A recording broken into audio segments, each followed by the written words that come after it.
Boa noite, pessoal. Tudo bem com vocês? De novo.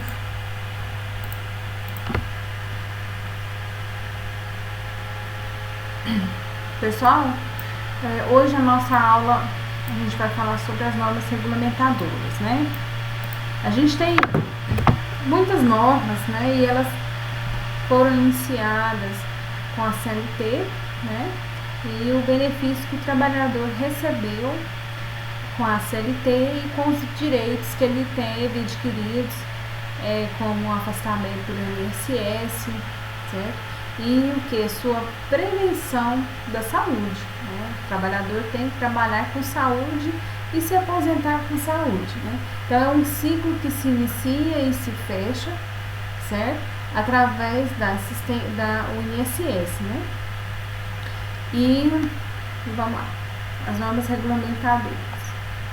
As normas regulamentadoras são disposições complementares do artigo 5 da CLT, constituindo em obrigações, direitos e deveres a serem cumpridos por empregados e trabalhadores, com o objetivo de garantir trabalho seguro e sadio, prevenindo a ocorrência de doenças e acidentes de trabalho.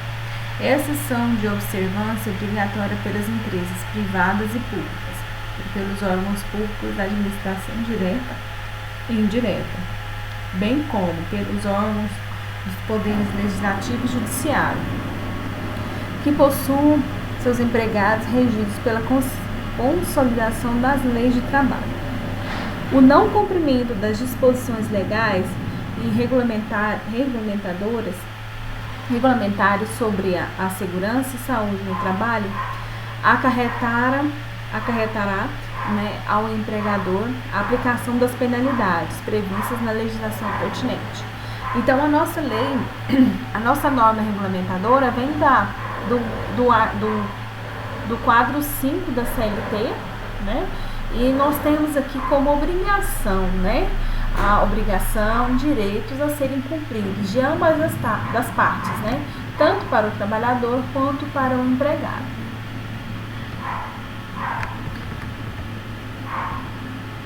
Como surgiram as normas regulamentadoras? Né? Primeiramente, pela Lei 6.514, de 22 de dezembro de 1977, né? Estabeleceu a relação entre os artigos 154 a 201 da Consolidação das Leis de Trabalho, relativas à segurança e medicina do trabalho. Conforme o artigo 200 da Consolidação das Leis de Trabalho, CLT, cabe ao Ministério do Trabalho estabelecer diretrizes complementares às normas relativas à segurança e medicina do trabalho. Dessa forma, em 8 de junho de 1978, o Ministério do Trabalho aprovou na Portaria 3.214, que regulamentou as normas regulamentadoras pertinentes à segurança e medicina do trabalho, certo? Então, o trabalhador, a partir desse momento, recebe, né, as leis de trabalho consolidadas através da carteira, né, registro em carteira, certo? E todos esses benefícios. Além do benefício do INSS, que é o benefício de afastamento, direito de afastamento, direito de aposentadoria, né? E todos esses direitos, o trabalhador também tem o direito, né? E a empresa também tem o direito de resguardar a sua vida, manter a saúde ocupacional. Em 1978, através da Portaria 3.214, foram aprovadas 28 normas regulamentadoras. No entanto, atualmente, temos 36 normas, tá? Regulamentadoras aprovadas pelo Ministério do Trabalho e Emprego. Portanto, as atuais normas regulamentadoras referem-se à segurança e medicina do trabalho. Aqui nós temos, deixa eu ver se eu dou um zoom aqui para vocês. Nós vamos falar, né? Uma de cada para vocês terem uma noção, certo? Do que se trata cada uma. As normas regulamentadoras, a primeira, né? Hoje nós temos nesse ano já essa norma regulamentadora já atualizada. Ela já não é só de disposições gerais, ela é disposições gerais e programa de gerenciamento de risco, certo? Pessoal, só um minutinho aqui que eu vou... Só um minutinho, por favor, peraí.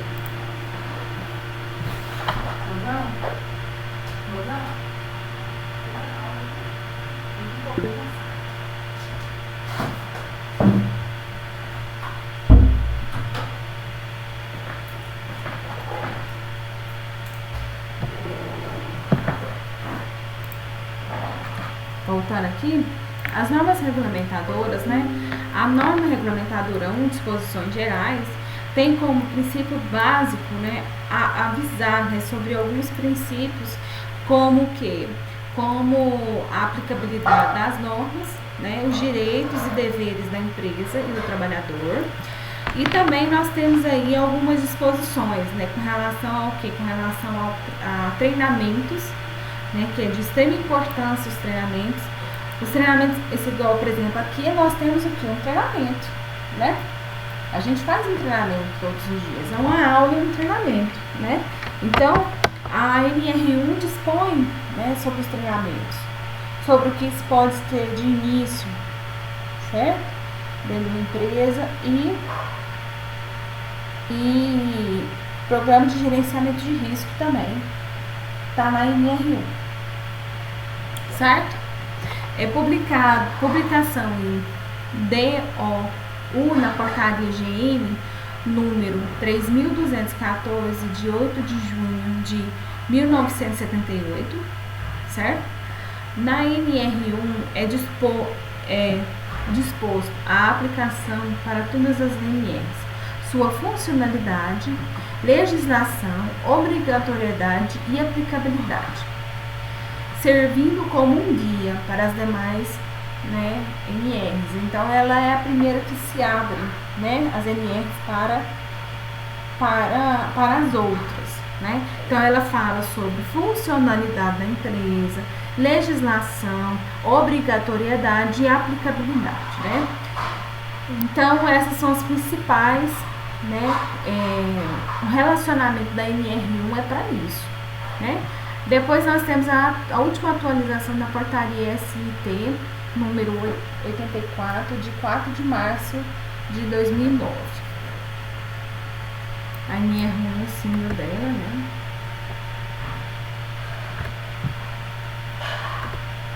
Ok?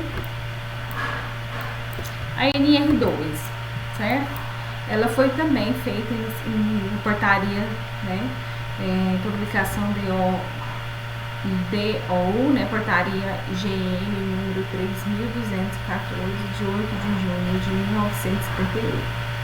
Constitui sobre a normatização de todos os estabelecimentos novos, antes de iniciar suas atividades, procedimentos, documentação que deveriam solicitar aprovação de suas instalações aos órgãos regionais do Ministério do Trabalho, né?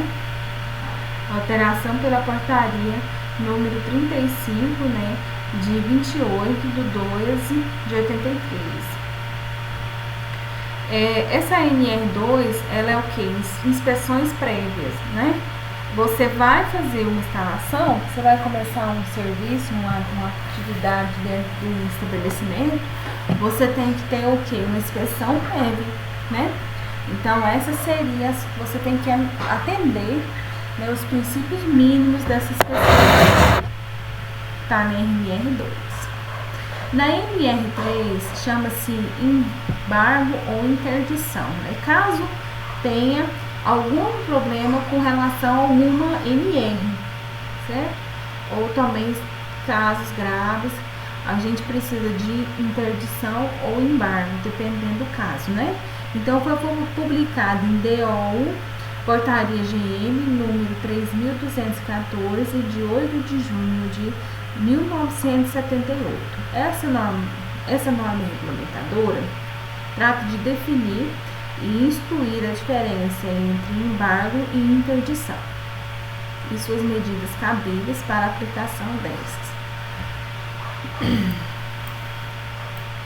Então, a gente tem aqui uma diferenciação entre as duas. Eu vou ler para vocês o que está na NR. Peraí.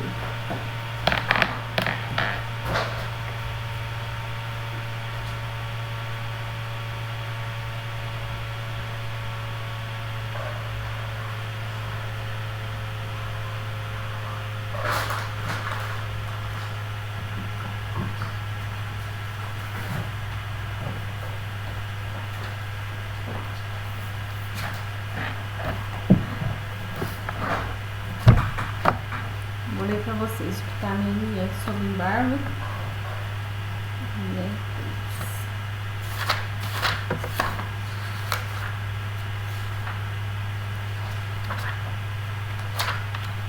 É pequenininho esses do CNR.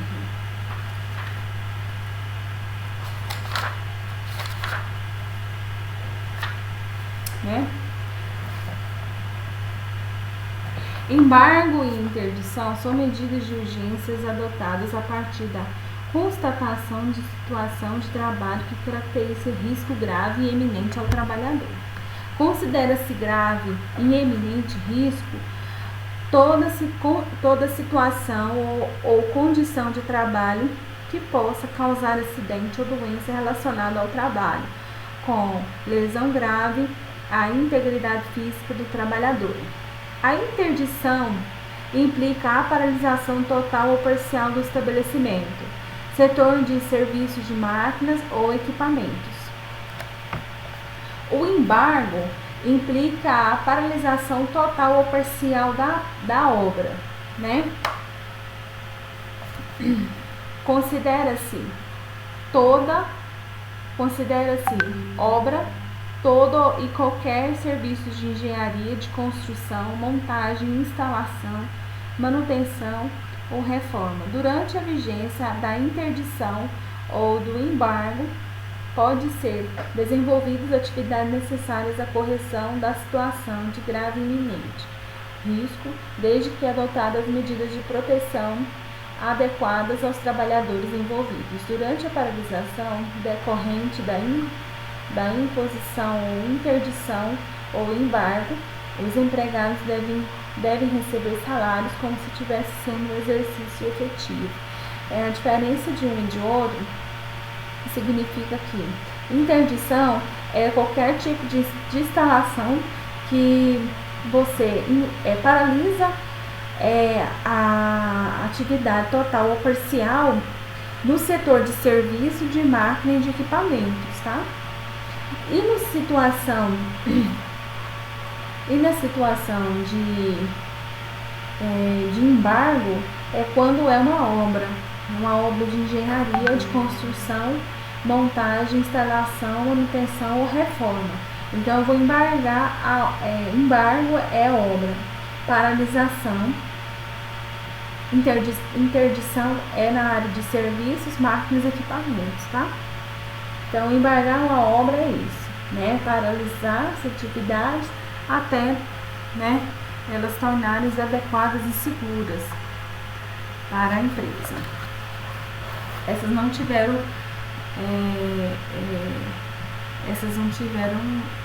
muito, essa em si, a terceira, não teve muita mudança até hoje.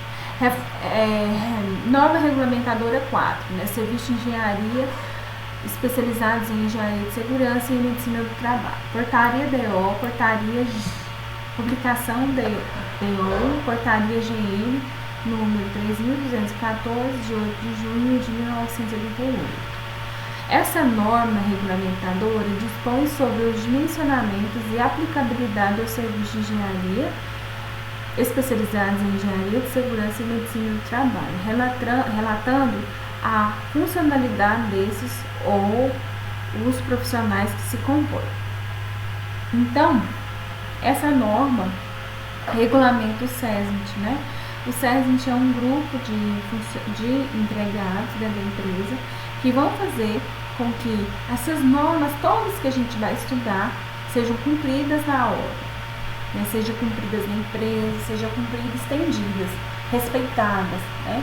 Então eles vão fazer com que todas essas normas que a gente está fazendo aqui sejam cumpridas. Então eles têm a obrigação e o dever de levar para a empresa na aplicabilidade essas normas.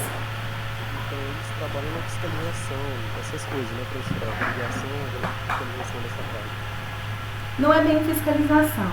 Eles trabalham como? É um grupo, né? Aí nós vamos falar aqui. Deixa eu explicar para vocês.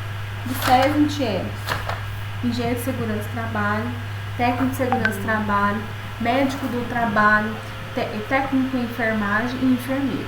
Então são essas profissões que a gente tem dentro do SESMIT. E dependendo da empresa, do grau de risco que a empresa tem, que vai de 1 a 4, esse grau foi dimensionado, foi definido, porque se existia e se existe uma relação da atividade que a empresa exerce com o número de acidentes que ela tem através de estudos, estatísticas. Então, eles fizeram essa dimensão e determinaram que certos tipos de atividade tem um grupo 1, 2, 3 e 4, certo? Então, vai depender do número de grau de risco que a empresa tem, certo? E o número de funcionários que ele tem também. Então, aí essa dimensão de quantos técnicos de segurança que a empresa vai ter, quantos engenheiros que a empresa vai ter, quantos médicos que a empresa vai ter, quantos enfermeiros e quantos técnicos de segurança, técnicos de enfermagem, eles vão ser mais ou menos de acordo com o número dos funcionários. Quer dizer, essa relação é proporcional. Quanto maior o número de funcionários, maior o SESMIT. Eles não vão fiscalizar, eles vão fazer a aplicação dela mesmo. Se a norma diz que a empresa tem que seguir parâmetros, né, na área de incêndio, na NR1, na NR35. Eles seguem os parâmetros, então, eles não fiscalizam, eu entendi. Então. Quem fiscaliza é a perícia, né, o perito do trabalho. O perito do trabalho vai na obra ou vai na empresa procurar documentação, se a empresa está cumprindo com esses NRs. Então, o SESMIT tem a principal função de, né, estabelecer a empresa, né, um sistema de gestão de segurança do trabalho que aplica dentro da empresa e fazer com que as NRs sejam cumpridas, né? Eles fazem a aplicabilidade dela.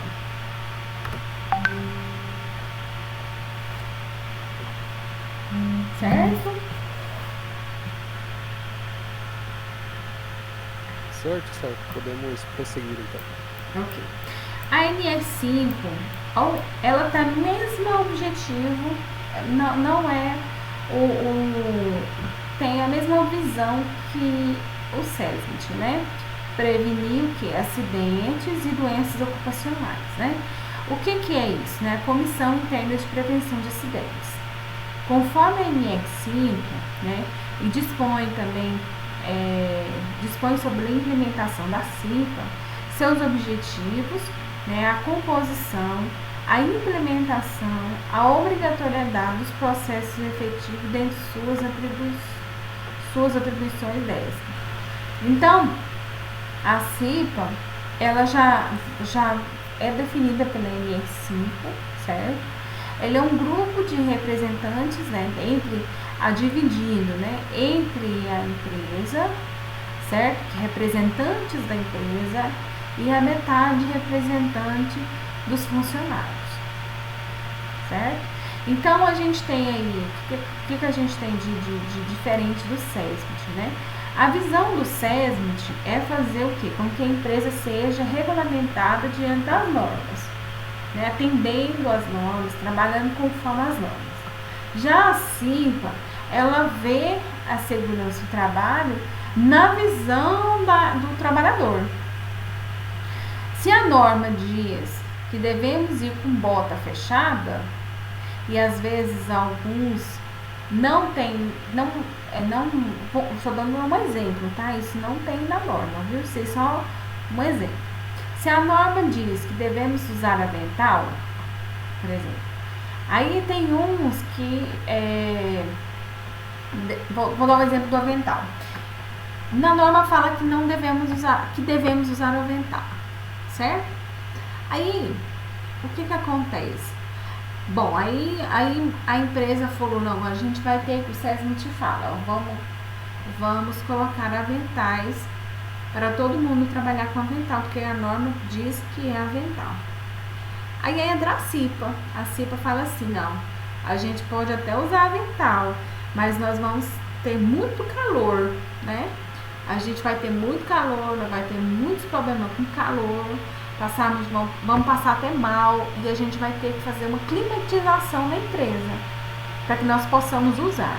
Então, resumindo a situação, é que o SESMIT faz aplicabilidade na norma e a CIPA negocia a questão porque na visão do trabalhador, né? Na visão do trabalhador, olha, isso pode dar certo, mas isso não vai dar certo para todo mundo, né? Então a CIPA tem esse cuidado de quê? De atuar, né? De atuar e falar em nome da empresa, em nome dos trabalhadores, né? Não, a gente pode até fazer, mas vai ter que aplicar, vai fazer outra condição para a gente poder estar fazendo isso. Então é vendo a relação das normas com a realidade que eles vivem, né? Então é uma adaptação das normas com relação à visão do trabalhador, né? Porque o trabalhador, a gente, por exemplo, você consegue, vocês dois, né? Vocês conseguem seguir tudo que a legislação faz, pretende fazer e tal, devemos ser assim. A gente quer tentar ser, né? Mas 100% a gente não consegue, né? A gente sabe que a gente tem falhas, né? Então, do mesmo jeito, seria o quê? Dentro da empresa, né? Dentro da empresa. Então, a norma diz que nós devemos ser x, né? Mas não 100% a gente não consegue. Por quê? Por causa das condições. Às vezes é condição de verba, às vezes é condição de limitação que a funcionária tem, a não adaptação. Então, a norma diz e a gente tem que adaptar. Certo? Às vezes é tipo meio que um meio termo, né? Então a CIPA entra para intermediar aí as relações e ficar confortável, né? Tanto para a empresa quanto para os trabalhadores, conforme a norma. E tentando atender a norma. Ok? Ok?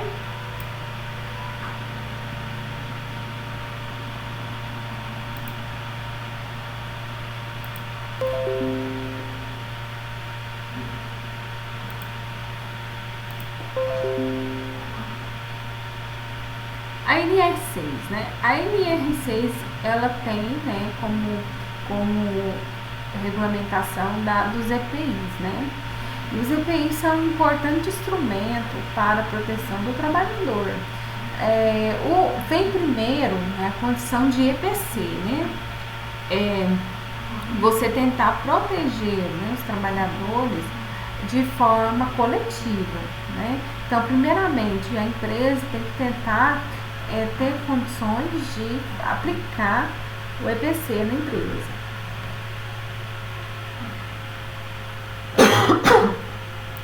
Como que funciona o EPC, né? O EPC é uma aplicação de alguns métodos que protege não só uma pessoa, mas um grupo, né? Como também o abafamento de uma máquina em ruído alto, ruído intermitente, ruído contínuo ou de impacto, né?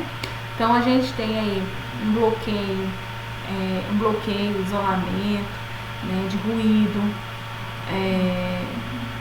bloqueio, isolamento do sol, por exemplo, uma tenda, por exemplo. Uma tenda é diferente do guarda-chuva, né?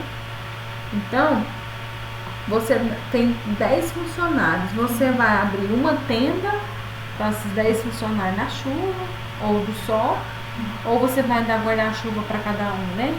Então a norma diz que você tem que abrigar todo mundo, pensar no todo. Se eu tenho condições, se eu tenho 10 funcionários no sol, eu vou comprar uma tenda, né? Então essa é a visão da empresa, é no coletivo, tá? Agora, o que se não consegue fazer no coletivo, a gente faz no individual, certo? Então, essa norma regulamentadora dispõe sobre edificações, dispõe definições sobre a obrigatoriedade e implementação dos equipamentos de proteção individual, as responsabilidades, as partes envolvidas, os órgãos fiscalizadores, empregador e empregado. Então é o que? A importância que se define o EPI né? Que é a proteção do trabalhador, né? E também o que? Né? A obrigatoriedade da empresa, né, de fornecer o EPI próprio para o trabalhador, o EPI específico, né, dentro das condições de risco que ele tem, né, e gratuito. E já o empregado tem a obrigação de cuidar, de zelar, de manter em uso, né, usar, certo?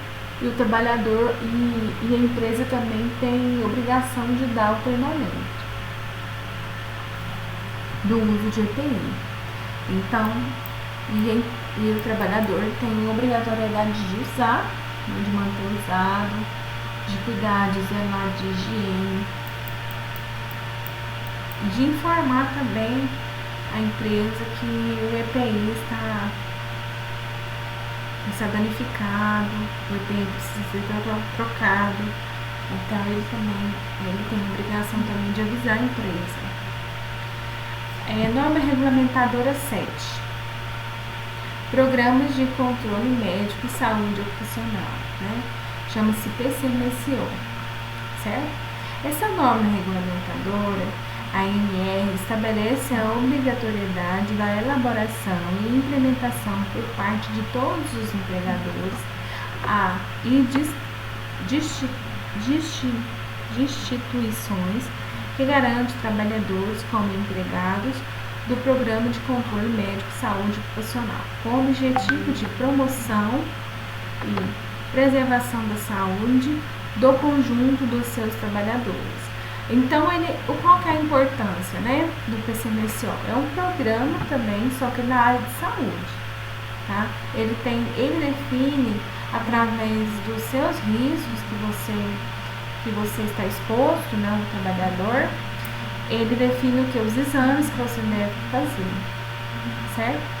E aí, esse programa, ele é um programa que vai gerar o quê? Um documento que chama ASO, Atestado de Saúde Ocupacional. Esse atestado, ele vai ser importante porque vai definir a sua saúde, né? Qual que é o seu parâmetro de saúde. Para você começar a trabalhar, você tem que ter o quê? Saúde, né? E aí, nesses riscos, naquela atividade que você vai estar inserida no mercado de trabalho, você tem que fazer aqueles exames, entrar bem, né? Estar com a saúde para entrar naquela atividade, e depois você tem que sair da empresa até com prevenção, com pensamento, né? Até a sua aposentadoria com saúde, né? Você tem que ir para a empresa com saúde e depois voltar para sua casa com saúde. Então, a importância que tem o PCMSO é fazer o quê? Um cronograma, né, de prevenção de saúde, né? É a prevenção da saúde com relação ao quê? Os ASOS. Então, todo ano a gente tem os ASOS, certo? E aí, a gente, no admissional, quando você entra dentro da empresa, você tem um ASO admissional, depois você tem ASOS periódicos, e se você mudar de função, você tem outros riscos agregados a outra função, não é? Então, quando você muda de função, você também tem que fazer o quê? Um ASO mudança de função, certo? E fazer aquelas atividades, fazer toda aquela referência, né? Toda aquela referência de exames com relação àquele nova atividade, né? Porque aquela nova atividade, ela vai gerar outros riscos, certo? E que mais que eu quero dizer? Então, o PCMSO, aí o PCMSO nós temos o ASO admissional, periódico, mudança de função, e por último seria o que? Demissional, né? Então, quando você vai fazer os exames de novo para ser demitido, você também tem que ser apto, né, para a demissão. Então você tem que ser apto. Se caso você não tiver apto, a empresa também tem que fazer um tratamento e pagar a sua recuperação do dano operacional que teve na sua vida, né, durante essa vida laboral, porque não teve cuidado, né? Aí, se no exame aparecer algum índice referente com nexo causal da sua atividade, certo? É porque e outra coisa, atividade é diferente de função, tá? O que você registra na carteira é a sua função, é aquela vinculada ao seu CBO, né? Que é o Cadastro de Ocupação, Brasileiro de Ocupação, ou seja, chama-se CBO. Então, é um número registrado, né, pelo Ministério do Trabalho, que você faz aquele módulo na carteira, certo? Mas a sua atividade, ela é distinta. Ela porque assim, a sua função é generalizada e sua atividade, ela é distinta. Então, por exemplo, eu posso ser engenheiro, né? Engenheiro e registrar na minha carteira como engenheiro.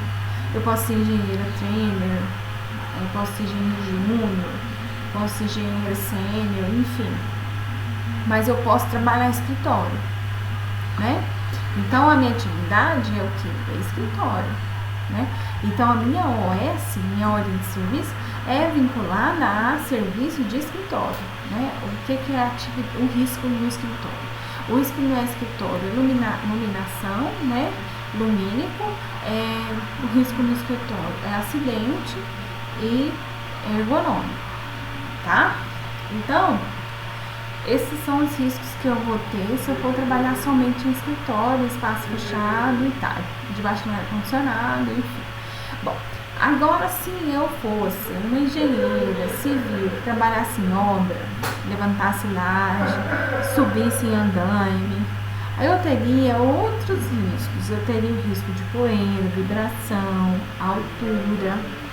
Então, são outros tipos de risco que me definem como atividade e não como função, porque eu sou engenheira tanto no escritório quanto na obra, certo?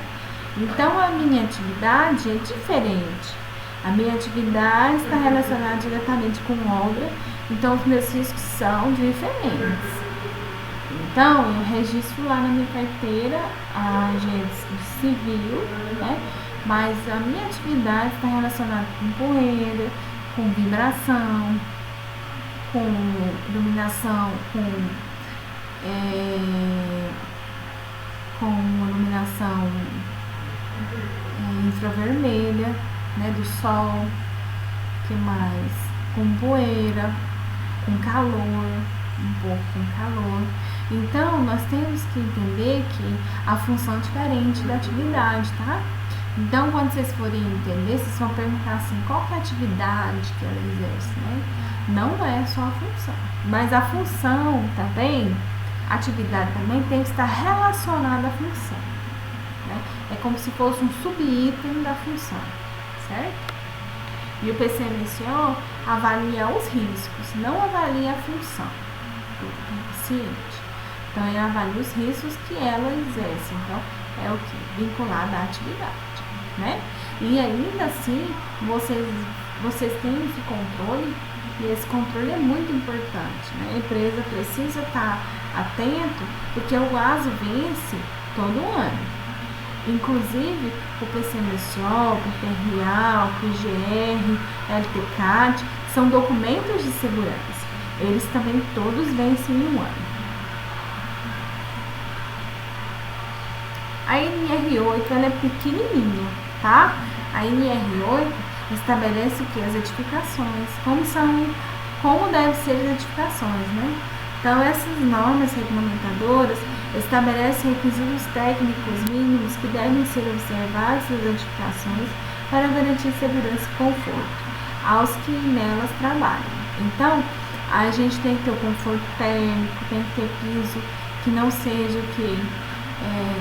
escorregadio, né? Entradas e saídas, ventilação de ar, né? Circuito. Então, tudo definido através de circuito e layout, e tem também um layout bacana. Essas edificações, ela é bem generalizada, né? Não se especifica, não se especifica edificações do tipo X ou Y. Eles são específicas que devemos ter o quê? Conforto térmico, né? Entradas e saídas, piso não escorregadio e materiais adequados, né? Algumas atividades precisam de materiais mais resistentes, então elas devem ter o quê? Materiais resistentes conforme a atividade. Alguém tem alguma dúvida até aqui?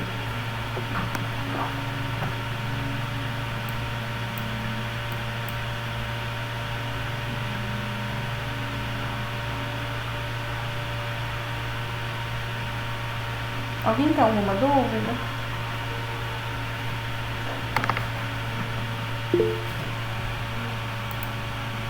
Não. Guilherme, você tem alguma dúvida por aqui?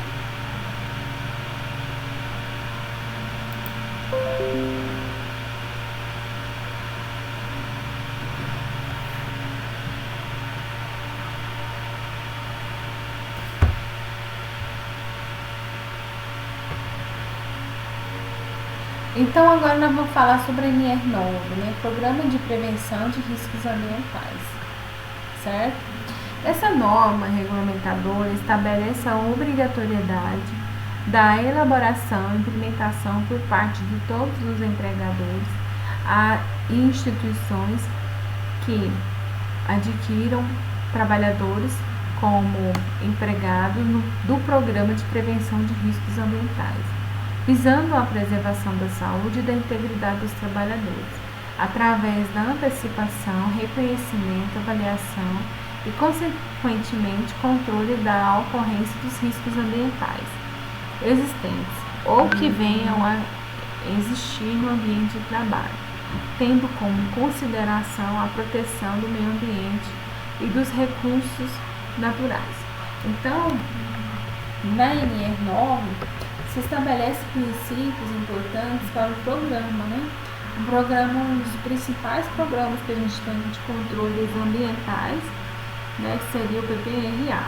O PPRA é um programa que a metodologia dele de pesquisa, né, de análise, tudo no meio de trabalho, no meio do espaço laboral, é o que? Através de antecipação, reconhecimento, avaliação e depois controle dos riscos. Então é dessa forma mesmo. Então antecipação seria o que?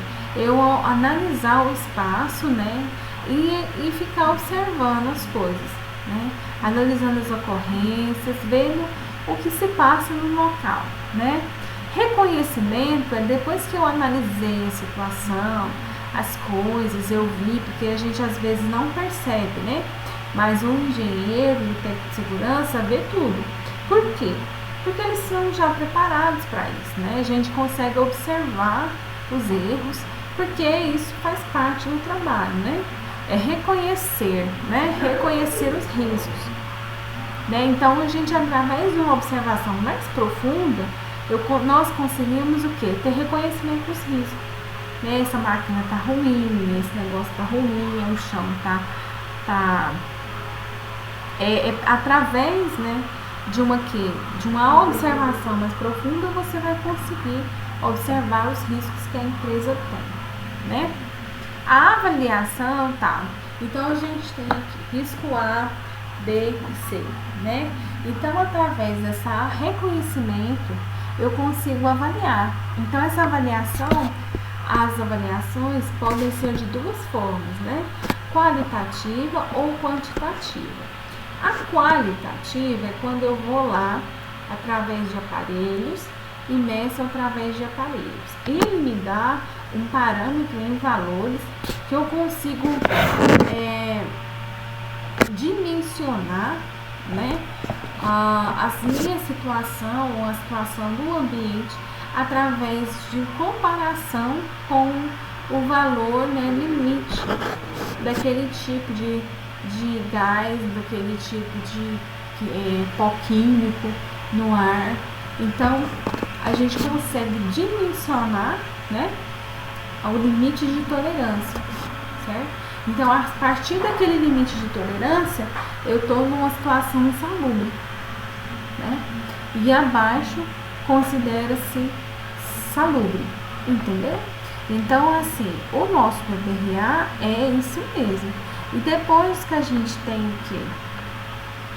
A antecipação, né? Depois o reconhecimento, depois a avaliação, né? Outra coisa, a avaliação pode ser quantitativa também.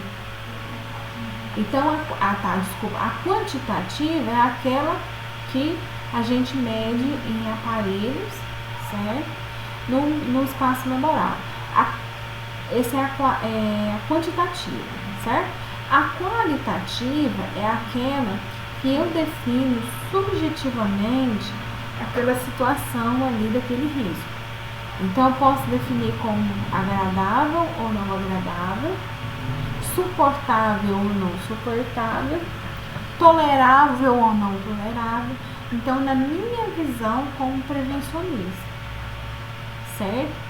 Dentro daquela situação, daquele risco. Então, eu estou analisando risco por risco. Pode ser risco poeira, risco químico, risco biológico e entre outros riscos. Então, dentro dos riscos, a gente consegue dimensionar, né? Qualitativamente através de aparelhos e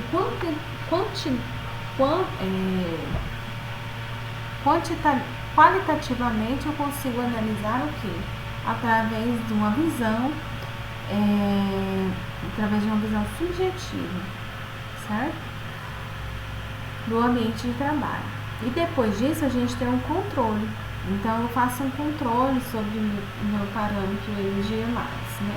Eu posso ter uma análise qualitativa, então eu vou fazer sempre medições com aquele tipo de risco. E quantitativa, né? Quantitativa eu consigo fazer medições através de aparelhos. E qualitativa sempre observando se está em boas condições ou más condições, certo? Então o PPRA é isso.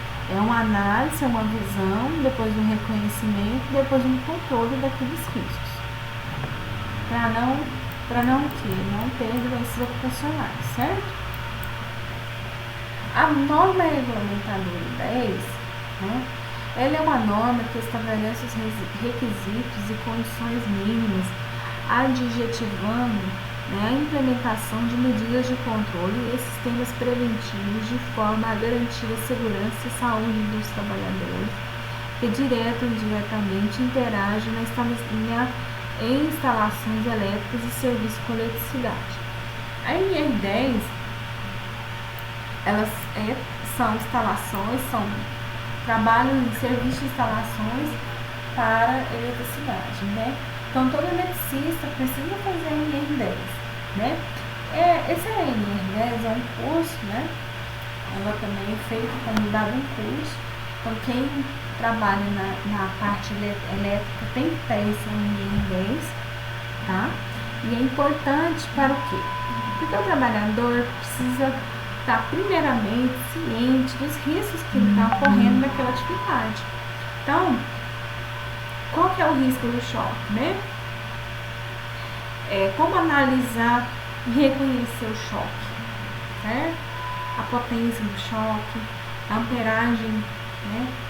A amperagem da corrente, certo? Então, tudo isso a gente tem que, quando se faz trabalho na atividade, a gente tem como obrigação aprender, saber dos riscos e ter o quê? Saber se prevenir, né? Então, toda e qualquer importância para a NR10, ela é uma observação importante, né? Então, para quem trabalha na atividade de serviço de eletricidade, é importante aprender, né? E ter consciência, né, os riscos sobre a atividade. E outra coisa também, que a atividade na área de eletricista, né, com risco de energia elétrica, ela já se considera serviço especial. Quer dizer, o que significa isso? Que o grau de potencialidade para o risco é alto. O risco em si é muito danoso, né? Então, ele é considerado um serviço de atividade especial. E precisa de que também, né? Você precisa também... Oi. Empresas que mexem com gás e produtos químicos mais perigosos também são consideradas assim de especiais nesse quesito? Produtos. Senhora, meu fone aqui não tá dando pra pegar a pergunta, mas então continue aí. Não, mas faz a pergunta de novo, que eu não entendi. Sim, eu tava perguntando, tipo, fora as empresas de eletricidade, as empresas que mexem com produtos químicos e gás, elas também se aplicam a esse componente de empresas especiais? Ou não, só de eletricidade? O potencial de risco também em algumas atividades é alta, né?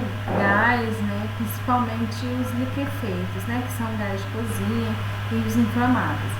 Só que a gente tem, por conhecimento, as atividades especiais é a atividade na área elétrica, certo? Que tem o risco de choque. Ainda assim, a potencialidade do choque é alta, né? Além da potencialidade ser alta, a probabilidade também, certo? Então a gente tem, além de tudo, a gente tem a NR35 junto com a NR10, né? Então a gente tem essas duas NRs juntas que são o quê? São atividades, uma complementando a outra. Então a NR35 trabalha em altura. Então toda eletricista trabalha em altura. Então aí se vê na observação de ser especial, porque existem dois tipos de riscos aí eminentes, né? Tanto o de eletricidade quanto a queda, né? Aí os trabalhos especiais que eu conheço, que são especiais, são da NR10, a NR32, né, que é trabalho confinado, e a NR35. Então são esses três, certo? Que trabalham sob supervisão. Então eu preciso trabalhar, então o supervisor me direcionando, me acompanhando. Por quê, né?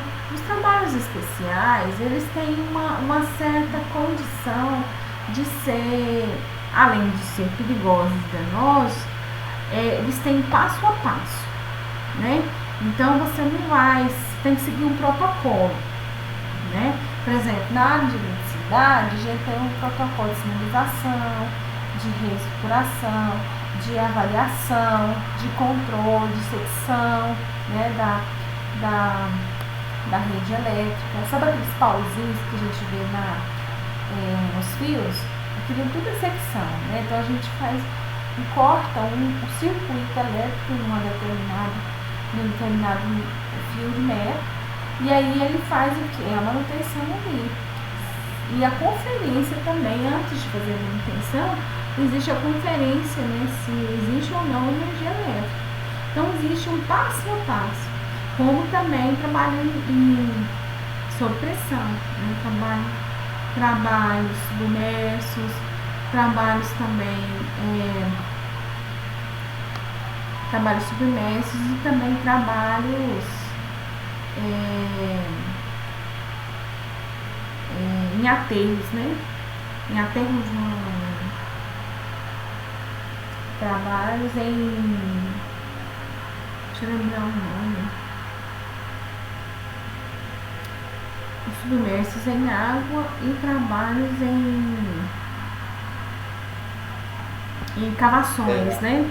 Achei que você ia falar aéreos. Não, é cavações, né? Aqueles túneis de cavação que fazem na terra para mineração, né?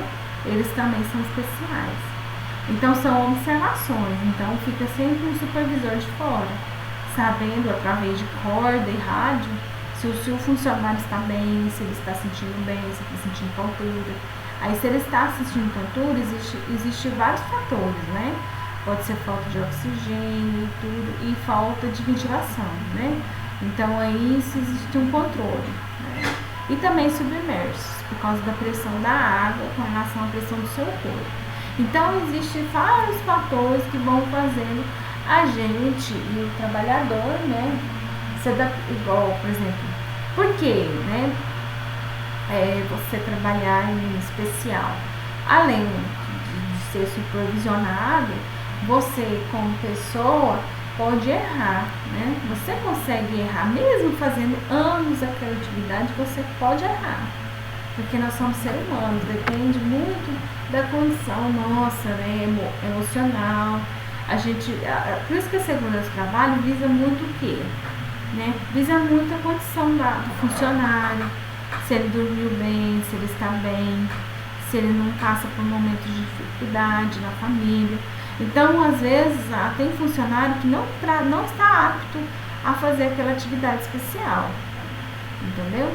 Então, ela pode ser também até avaliado para saber se ele pode ou não fazer atividade especial.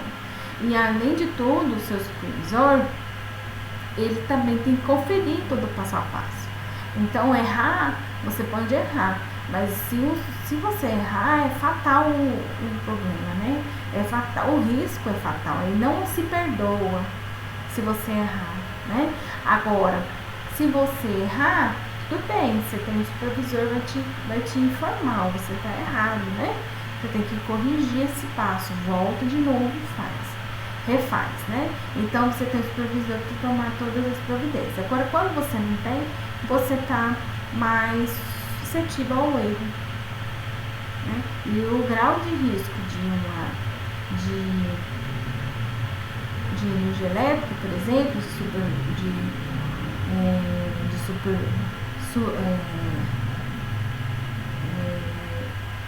sob pressão, submerso, é altíssimo. Se uma das fases você não cumprir corretamente, você está fadado, né? Você está fadado, porque é muito perigoso. Então, é uma atividade extremamente perigosa. Então, devemos entender esses passos, né? O passo a passo para não... E outra coisa, a NR35 também ela é. E essas três atividades, que é a NR10, a NR33 e a NR15, 35, elas precisam ser o quê? Você tem que ter uma saúde especial também. Para trabalhar, por exemplo, para trabalhar em altura, você não pode ter pressão alta, você não pode ser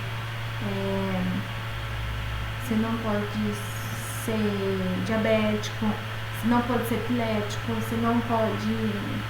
você tem que ter algumas condições de saúde para trabalhar em altura, certo?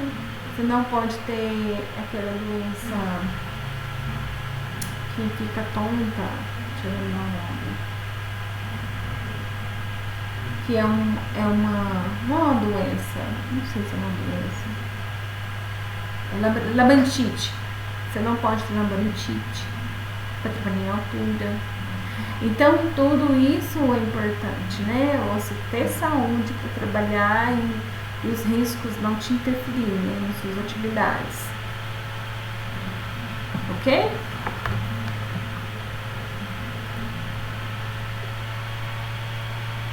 Ok. Na NR11 é o que vocês vão trabalhar muito na NR11. É transporte de movimentação, armazenagem e manuseio de materiais, né? Essa NR controla e dispõe, né, para operações de elevadores, guindastes, transportadores industriais e máquinas transportadoras. Desculpa. Objetivando que estejam dentro dos padrões aceitáveis para a segurança da operação com os equipamentos, certo? Então, eu tenho que ter segurança, né, para transportar guindastes, elevadores, né, transportadoras, máquinas. Então, nós temos o quê? Uma padronização com relação à sinalização, controle, checklist, desse tipo de máquina, de tipo de procedimentos que tem que ser padronizados, né? Porque a padronização chega a um certo momento de um estudo que se dizendo que a padronização ela é melhor de entendimento, certo? Então ela já se identifica com poucas condições, né? Então é isso. Então se dispõe, né, do que? De uma regulamentação para para esses compostos, né? Elevação, blindagem, transporte, máquinas transportadoras.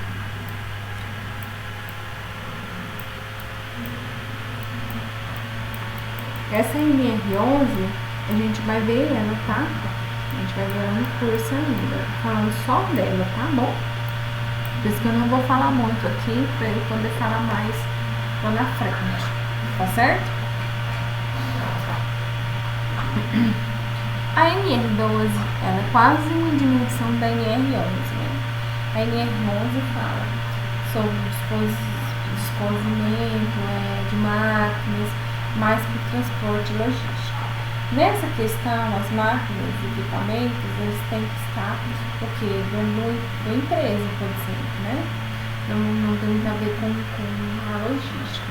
Mas dentro da empresa, né, existem máquinas e equipamentos que trabalham, que precisam de definições de segurança e saúde, né? Essas normas regulamentadoras e seus anexos definem referências técnicas, princípios fundamentais e medidas de proteção para garantir a saúde e integridade física dos trabalhadores. Ele estabelece requisitos mínimos para a prevenção de saúde e doenças do trabalho, nas fases de projeto e de utilização de máquinas e equipamentos de todos os tipos e ainda sua fabricação, importação, comercialização, exposição e cessões de qualquer tipo, em todas as atividades econômicas, sem prejuízo da observância do disposto das demais normas, né? Aprovadas pela Portaria 3.214, de 8 de junho de 1978, nas normas técnicas oficiais e na ausência ou emissão dessas nas normas internacionais aplicáveis. Então, as normas de equipamentos, eles vêm para dimensionar, né? Como você, igual, por exemplo, para você trabalhar em máquinas, você tem que ter um OS, você tem que ter um curso, saber como liga, como desliga, qual seria a fonte de energia dessa máquina, como ela é o layout dessa máquina, né? Como que é os procedimentos de segurança daquela máquina. Então, tudo isso é importante você ter o que em mente, fazer um curso, um treinamento, né? Geralmente é o fabricante dá aquele treinamento para aquela máquina, né? E é importante a gente entender também, tem umas máquinas que é sob pressão, né? Então a gente tem que fazer esse treinamento sob pressão, como que faz a leitura, como que faz, né, a calibração da pressão, né, com relação a gás, com relação, principalmente na área da indústria alimentícia, né? Então nós temos aí muitos equipamentos, né, de máquinas, e temos que ter o quê? Um checklist de manutenção, certo? Então, a gente tem que observar, por exemplo, se existe 10 máquinas, né, trabalhando, certo? Existe 10 máquinas, 10 máquinas da empresa, né? E 3 está estragada. Então, quer dizer, um número grande em relação ao número total, né? Porque 30% das máquinas está parado e 30% do lucro também. Então, a gente tem que ver o seguinte, ela está parada, né? Ela vai ser utilizada ou vai ser reutilizada, ou vai ser vendida, vai ser comprada outra. Então, assim, dentro da logística, por exemplo, como vocês têm pensamentos, vocês podem, por exemplo, a máquina, né? Pensar na proporção, 30% das máquinas está ali, parada, né? Ocupando espaço e tal, né? Então, vamos substituir, vamos comprar nova, vamos tentar ver se arruma. Então, desse aí, vocês têm que pensar dentro de uma parte um todo, né? Então, isso é importante também, máquinas, equipamentos estragados, né? Por exemplo, se eu tenho 3 equipamentos, um está estragado, então é o quê? Mais de 30%, 40%, né? Quer dizer, dividido por 35, né? 35, 65, então assim, quase 35%, né? Do meu está estragado. Então eu descarto ela, realmente estou usando, realmente vou precisar. Então isso é importante a gente analisar, né?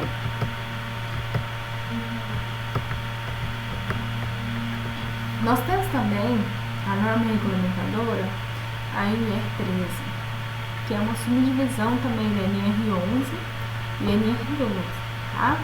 As caldeiras, vasos de pressão e tubulações, nós temos aí outro modo aí de estar trabalhando, né? Ela estabelece requisitos mínimos para a gestão da integridade estrutural de caldeiras a vapor, vasos de pressão em suas tubulações de interligação nos aspectos relacionados à instalação, inspeção, operação e manutenção, visando sempre a segurança e a saúde dos trabalhadores. Nós temos aí válvulas de pressão, válvulas estruturais, né, que é o vaso de pressão, caldeiras e tubulações, né. É importante a gente sempre estar medindo também a pressão deles para não vir a explodir, a ter vazamentos. Vocês viram o vazamento que deu esse pouco tempo atrás na Ambev? Ou numa empresa, não sei se era Ambev ou na empresa de suco de uva, ou suco de uva. Vocês viram? A Ambev eu acho que é de cerveja, professora. A Ambev eu acho que é. Teve uma empresa, acho que em São Paulo, que teve um vazamento de suco de uva numa caldeira lá, né, numa tubulação. Então é importante também observar, né, como que está essa caldeira, né, se ela está estável ou não estável, pressão, né, se a pressão estiver muito grande, ela rompe e aí há o vazamento, né, então é importante a gente ver essas funções. Pensa que se não é observado, não é importante, porque não é observado, ou não é observado e não acho que não é importante, e é fundamental, né? Você vê as outras condições, porque se uma vaso de pressão, por exemplo, vinha estourar por pressão alta, insuficiente, o que acontece? Muitas pessoas podem ser atingidas, né? Com esse vaso de pressão aí, ainda assim, se o gás for tóxico, muitas pessoas podem morrer ou sufocar. Então, por exemplo, teve um vazamento no vaso de pressão na amônia, uma empresa, né, em Aparecida de Goiânia. Eu acho que era um frigorífico, ou era uma indústria de aves, eu acho, de corte de árvores.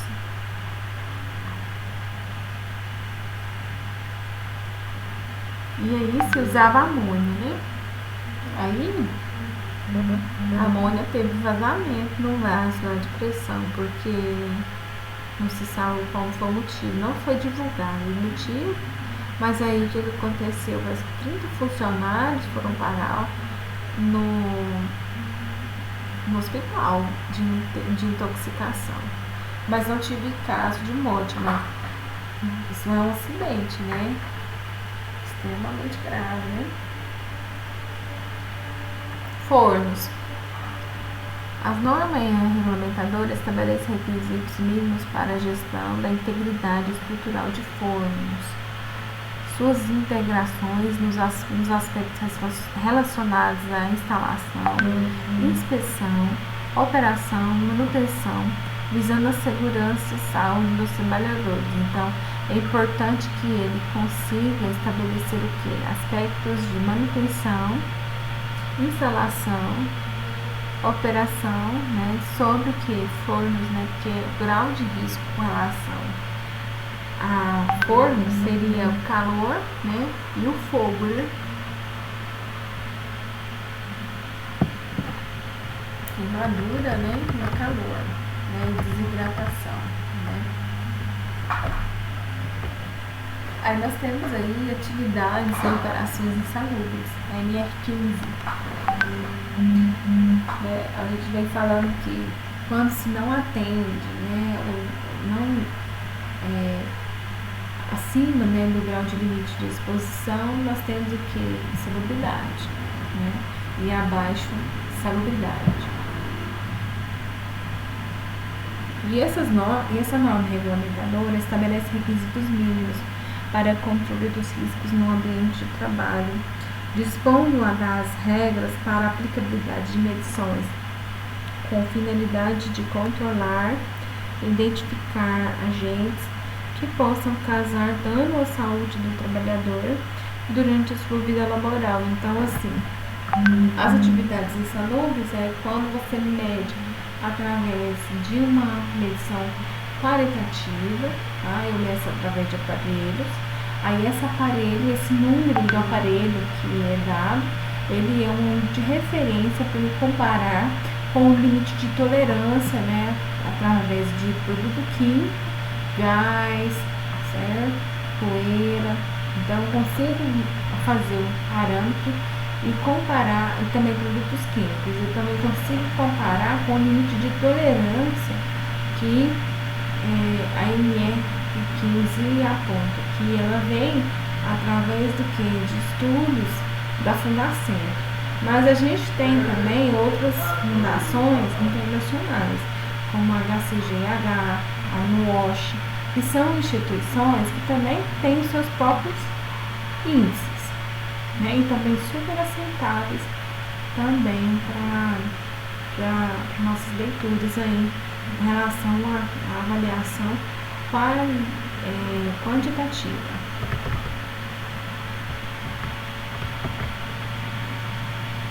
A norma regulamentadora 16 é o que? Atividade e operação perigosa. Agora, perigosa é diferente de especial, né?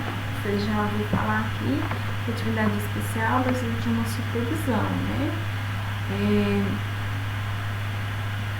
Esse daí precisa de uma supervisão para manter o serviço, né? Só que a perigosa também, só que não precisa ser supervisionada.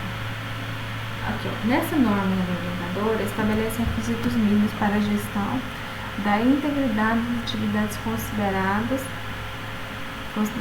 e operações perigosas, né? Operações perigosas poderiam ser o quê? Atividade na área aqui de grandes riscos potenciais, né? Como, por exemplo, incêndio, produtos químicos, produtos tóxicos, seria o que?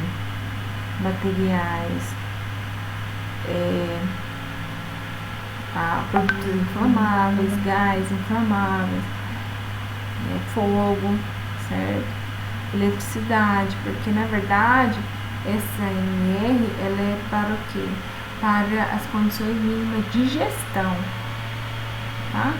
São relacionadas à gestão dessas atividades perigosas e não precisa ser necessariamente especiais, tá?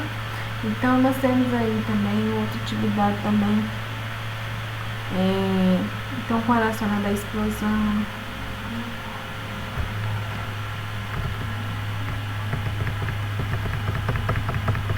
a NR17 ela regulamentou outro risco, né, que é o risco ergonômico.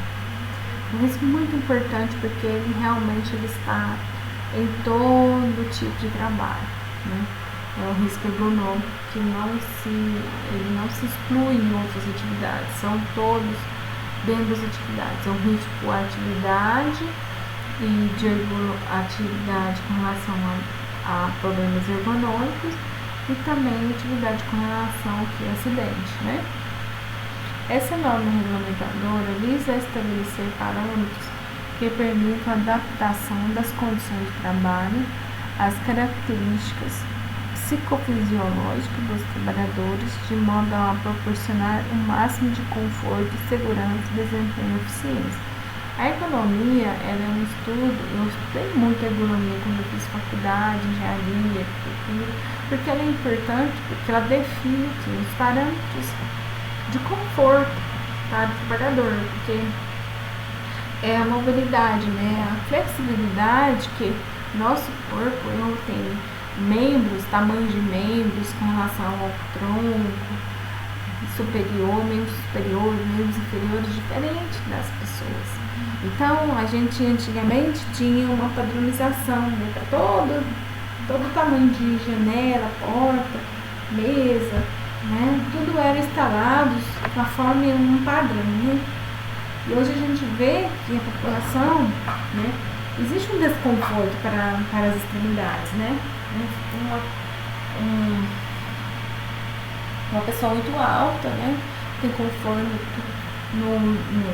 na lombar, né, por abaixar, e uma menina pequena, uma pessoa pequena, também tem para alcançar, né? Então esse intermediário também não atende 100%, né? Atende uma gama de número de pessoas, né? Mas não 100%. Então a ergonomia vem para fazer o que? O atendimento a um tipo de vários tamanhos de pessoas, né? De tronco, perna, braço, e principalmente o conforto dela com relação à atividade que ela exerce. Mesa adaptada, mais baixa, mais alta, cadeira mais baixa, mais alta, encosto de pé, encosto de braço, encosto nas costas, certo? Encosto na nuca, às vezes. Então, a gente tem que ver que existe uma adaptação aí ao longo dos anos, principalmente na área de ergonomia. Para o quê? A ergonomia diminui o quê? Né? A ergonomia diminui lesões, diminui dor, né? Relacionados ao quê? A movimentos repetitivos, movimentos bruscos, movimentos que podem prejudicar nossos nervos, ossos e também músculos. A NR18, né? A minha NR, né? Na área de engenharia. Então, ela é o quê? Na área de construção, são condições do meio ambiente de trabalho na indústria da construção. A gente tem essa NR, né, que define um programa especial que chamava-se, não chama mais, tá? Mas chamava-se PCMAT. Hoje, o PCMAT morreu e só agora existe o PGR, que chama-se Programa de Gerenciamento Ambiental, ou Programa de Gerenciamento de Riscos. Então, essa norma estabelece diretrizes de ordem administrativa, de planejamento de organização, que objetivam a implementação de medidas de controle e sistemas preventivos de segurança nos processos, nas condições no meio ambiente de trabalho, na indústria da construção. Então, são definidos parâmetros de altura, parâmetros de segurança coletiva, com relação à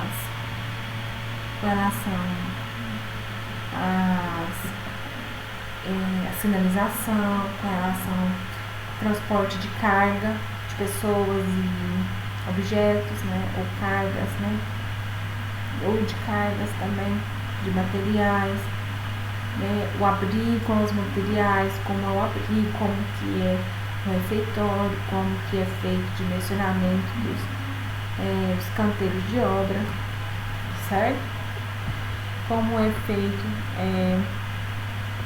as plataformas, né, intermediárias, secundárias, que são aquelas EPCs, né, com relação à proteção para quem está embaixo, né?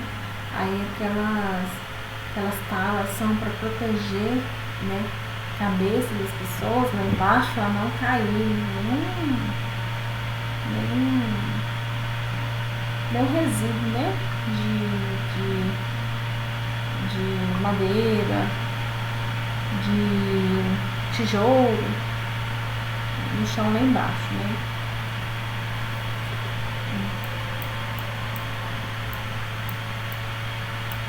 Então, a NR19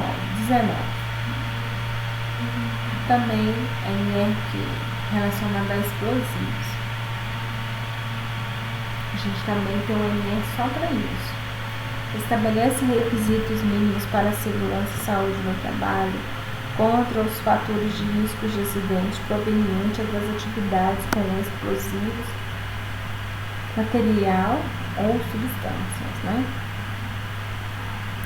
Então, todos os explosivos também têm um IS para ele, né? Como que armazena, principalmente o armazena, né? Imagina, um explosivo, por si só, já existe uma carga para ele ser atingido, né? Se ele fosse quando a gente explode, a gente tem um domínio aí de saber quantos de pólvora ele atingiu, né? Entre quilos, relacionado ao quilo, ele faz o cálculo para saber quanto que ele vai atingir por quilômetro, né? Esse é feito muito para explosão de rochas, né? Para mineração. A mineração utiliza-se muito explosivos. Para o quê? Para segmentar, né, as rochas e as rochas ser extraídas através de industrialização, né? Essa industrialização passa por um processo de refinaria e assim depois ele é vendido separado e vendido, né? Daí vai para onde? A mineração, 90% do que a gente vende hoje no Brasil, a mineração é vendida para onde? Dá um chute aí, vocês dois. Para onde que vai, né, o minério que é feito aqui no Brasil, separado aqui no Brasil? A maioria, não são todo de 100%, né? A maioria.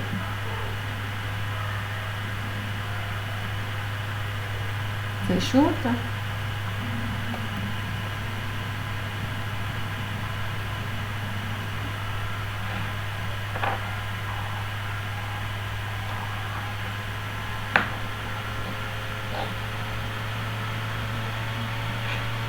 Vocês vão estar presente?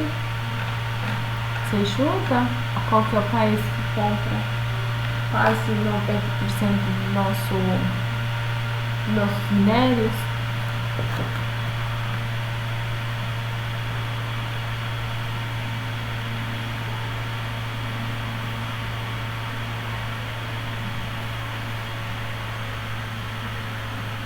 Pessoal, a China, né? A China que é o maior comprador de minério porque é material de matéria-prima primária, né? Então, de matéria-prima para construção, para fazer ferro, para fazer materiais. Oi? O áudio cortou um pouco. Eu não entendi a pergunta. Ah, tá. Qual que é o país, né, que importa a maior parte do nosso minério, né?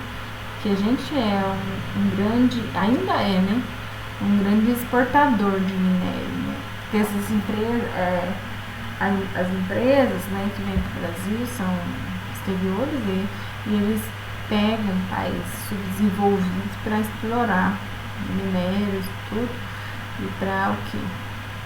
Para poder vender, né? Vender a alto custo, porque é a empresa de alto custo e aí quando vende, né? Vende a exploração, 100%. Então, a empresa, ela vende, as empresas mineradoras no Brasil vendem quase 90% das extrações de minério, de nióbio, fosfato não, porque fosfato no Brasil nós temos a maior plantação, né, de soja, milho, e aí vende-se por aqui mesmo, porque fora fosfato é mais barato, né, então não compensa exportar, mas nióbio, ferro, é tudo exportado para a China. A China é o maior comprador de minério no mundo e é do Brasil. E a China também investe no Brasil. A China tem mineradores também que investem no Brasil. O Brasil é um grande produtor de minério. Oi? O Brasil é um grande produtor de minério. Não, a gente não produz minério, a gente extrai minério. Não, eu falo assim, é um grande produtor de extração de minério. A gente extrai uma grande extração. Consegue extrair uma grande produtividade de minério. O minério no Brasil já se faz refinado, né? Já é separado e qualificado para exportação, né? Em barris, e aí eles vão ser transformados, né, em países de primeiro mundo. Compra-se toneladas por um preço irrisório, né? E depois a gente compra de novo deles por produto já industrializado a preço exorbitante, né? Nióbio, por exemplo, é usado para fazer carros, né? A lataria de carro. Então eles pegam, faz lá toda a produção de carros e vendem as peças aqui no Brasil a preço exorbitante, né?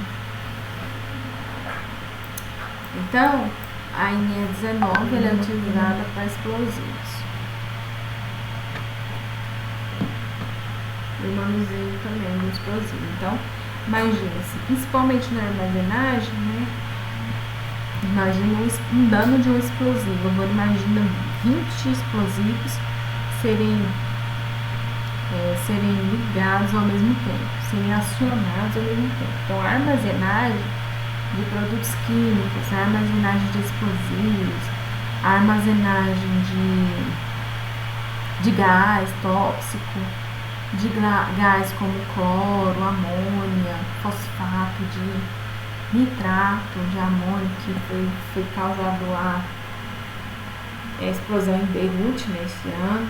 Nós tivemos os produtos químicos em geral, são danosos, né? Ou fazem intoxicação, ou dano a mexida no nosso corpo, ou destrói a natureza, né? Então faz desequilíbrio natural aí. Então aí o que acontece? Nós temos vários tipos de requisitos, né?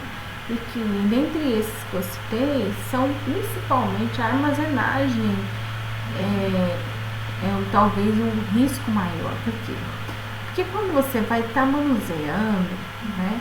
Quem manuseia os equipamentos, quem manuseia produtos químicos, quem manuseia os produtos químicos, quem manuseia produtos explosivos, né? Entre outros, existe um manual para se cuidar, né? Então a pessoa às vezes está manuseando, está cuidando, mas a armazenagem fica escondida, né? Fica no depósito, quase ninguém vai. Então, vocês que trabalham na logística, é importante você definir, entender, né, como é a armazenagem desses equipamentos, desses produtos, né, o explosivo, produtos químicos, que tem uma série de normas a cumprir para comprar os químicos, gases, né, como é a armazenagem dos gases, cloro, nitrato, ácidos, principalmente na área da indústria de alimentos. O ácido é usado para neutralizar os alimentos e também é usado também como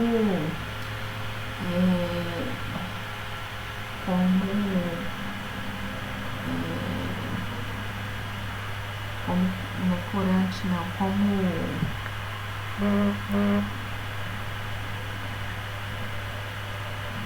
conservante, né? Ele é como conservante, o ácido, né? E aí ele diminui, né, a proliferação de bactérias ruins, né, que podem comer o alimento e apodrecer o alimento. Então os ácidos são importantes na indústria por conta disso. E a gente tem outros, né? Então são importantes o armazenamento. Porque imagina, né? É um ácido, né? Já tivemos aí acidentes com relação a cloro, né? O cloro veio a explodir e muitas pessoas tiveram intoxicação com amônio, com ácido sulfúrico, com gás, né? Gás tóxico e ácidos também. Só para fechar a aula de hoje, nós vamos falar sobre o NR20. Tá? Depois nós continuamos, tá bom, gente? A NR20 é uma regulamentadora muito importante que se trata de produtos inflamáveis e combustíveis. Os produtos inflamáveis a gente já conhece, né? O combustível também é um produto inflamável. Porém, devemos ter cuidado, né, com o manuseamento, com o transporte, com o benzeno da gasolina, que é um cancerígeno, certo? E também com relação ao transporte, né? Vocês na logística tem esse porém, né? Porque o combustível, ele é extremamente danoso, né? Extremamente, uma potencialidade dele de provocar um dano né, é soltar fogo, né? Então, assim, é muito importante a gente tomar consciência, porque sabe aqueles carros de tanque, né, de carros de transporte de gasolina? Pois bem, aqueles caminhões de transporte de gasolina, além do motorista fazer esse curso da NR20, ele também, todas as placas também tem que ter o quê? Uma licença ambiental. Porque precisa ter um monitoramento daqueles veículos, precisa ter um monitoramento de carga e, além de tudo, precisa do quê? De um projeto, né? De um engenheiro ambiental, certo? Para definir segurança, né? Porque além da segurança, a gente na área de segurança do trabalho, a gente se protege, né, contra acidentes e doenças ocupacionais com relação ao trabalhador, né, e a gente também tenta, né, a diminuir os danos ou neutralizar os danos com relação ao meio ambiente, né, e também os danos materiais com relação aos objetos, com relação aos equipamentos, com relação às ferramentas que a gente usa. Então é importante a gente definir isso, né, que a segurança não é só para a saúde e segurança do trabalhador, não. É também para o meio ambiente e também para as máquinas, equipamentos e conservação dos instrumentos de trabalho, como layout, conservação, né, cuidados, limpeza, higiene. Então tudo isso é importante para a segurança, né? A segurança um componente, né, multidisciplinar, certo?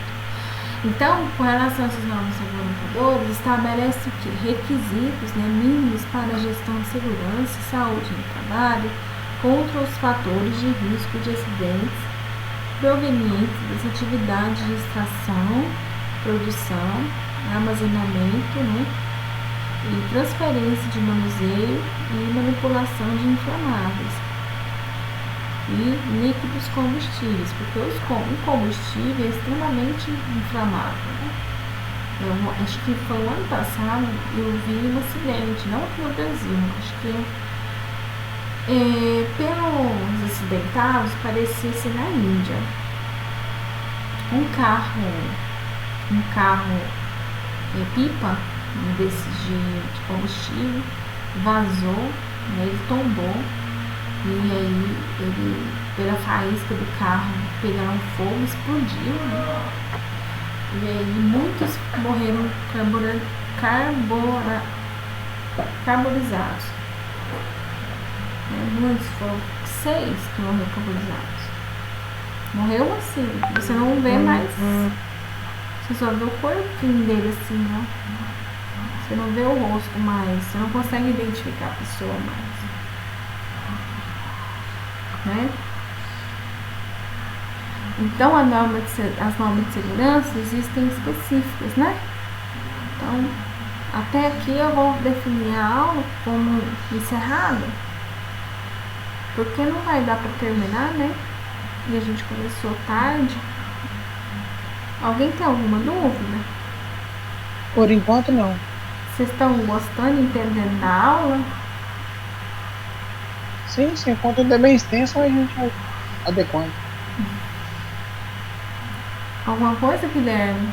Esse Guilherme não tá aqui? Ele só tá e não tá, Guilherme?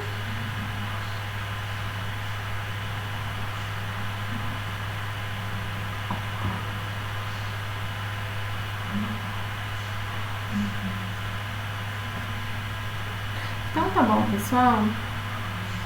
Eu vou dar como encerrada a aula de hoje. E eu vou postar na aula, eu vou postar na plataforma o conteúdo que eu já estou dando na sala de aula, tá? E vou postar para vocês também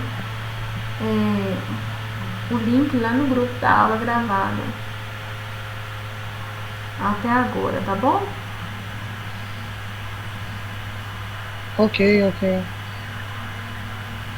Então fique com Deus e até mais, tá? Tchau, tchau pra vocês. Até mais.